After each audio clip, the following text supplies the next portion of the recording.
ఓం శ్రీ పరమాత్మనే నమః. క్రిందటి శ్లోకాలలో బ్రహ్మదేవుని మాటలను ప్రమాణముగా చూపి యజ్ఞాది కర్మలు కర్తవ్యములని భగవానుడు ప్రతిపాదించెను. యజ్ఞయాగాది కర్మలను చేయని వానిని చోరుడుగా పేర్కొనెను.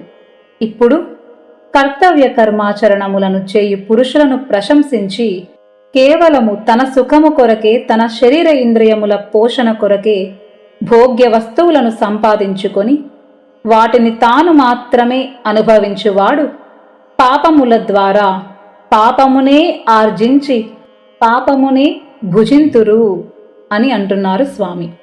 యజ్ఞశిష్టాశినః సంతో ముచ్యంతే సర్వకిల్బిషైః భుంజతే తే త్వఘం పాపా ఏ పచంత్యాత్మకారణాత్.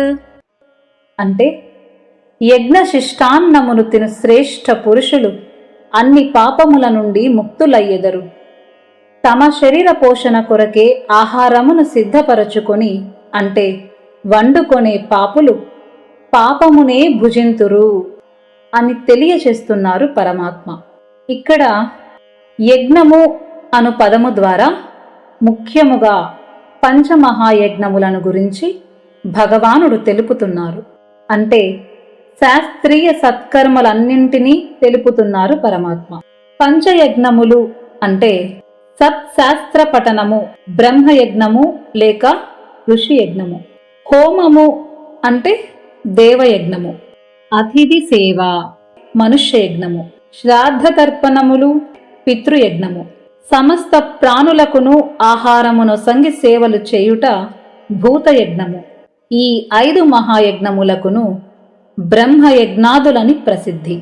ఈ శాస్త్రీయ సత్కర్మలన్నింటినీ గురించి పరమాత్మ తెలుపుచున్నారు ఇక్కడ.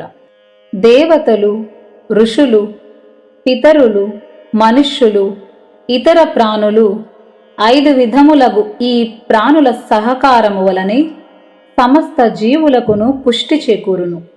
దేవతలు సమస్త జగత్తునకును ఇష్టభోగములను ప్రసాదింతురు. ఋషులు, మహాత్ములు అందరికిని జ్ఞాన ప్రదానము చేయుదురు. పితరులు తమ సంతానమును పోషించుచు వారికి హితమును గూర్చుచుందురు. మనుష్యులు తమ కర్మల ద్వారా అందరికిని సేవలు చేయుదురు. పశుపక్షాదులు, వృక్షాలు అందరికీ సుఖ సాధనములుగా తమను తాము అర్పించుకొనుచుందురు. యోగ్యత, అధికారము, సాధన, సంపదలు కలిగి ఉండుట వలన అందరికిని పుష్టిని చేకూర్చు బాధ్యత మనుష్యుని పైననే కలదు. కనుక శాస్త్రీయ కర్మల ద్వారా అందరికిని అతడు సేవలను సమకూర్చును. పంచమహాయజ్ఞములనగా లోకహితమునకై సలుపబడు శాస్త్రీయ సత్కర్మలనియే తెలుసుకోవలెను. మనుష్యుని సంపాదనలో ఈ 5 వర్గముల ప్రాణులకును భాగస్వామ్యమున్నట్లు తలంచుట అతని కర్తవ్యము. ఎందుకంటే ఈ 5 సహాయ సహకారముల వలనే అతడు సంపాదించుట, భుజించుట జరుగును. కనుక యజ్ఞాచరణమునకు పిమ్మట మిగిలిన అన్నమును అనగా ఈ 5 వర్గములకును వాటి వాటి భాగములను అర్పించిన పిమ్మట మిగిలిన అన్నమును తినువానిని శాస్త్రకారులు అంటే అమృతాశి అంటున్నారు. అంటే అమృతమును భుజించువాడు అని అర్థం. ఇలా చేయక ఇతరుల స్వత్వమును అపహరించి కేవలము తన కొరకే సంపాదించుకొని తినువాడు పాపమునే భుజించును.